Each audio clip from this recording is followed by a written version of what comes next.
Ayan guys, mag-update tayo ng konti. Kahapon guys, nakapag-unload sila ng buhangin ng umaga kahapon.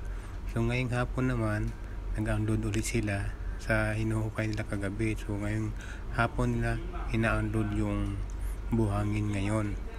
So ayan, napapansin nyo naman kahapon na na-vlog ko ito kahapon na dalawang tumpok na yun na malaki na na-unload nila. So pag nilapitan mo yan guys, akala mo lang yan maliit.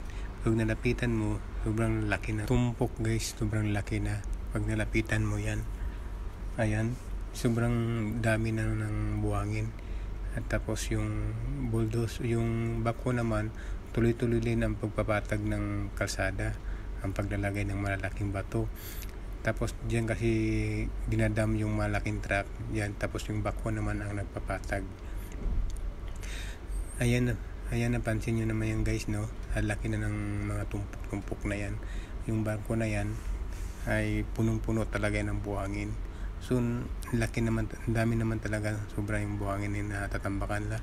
Kasi nakita nyo yung guys, may mga, ayan guys, na nakikita nyo naman yung bako.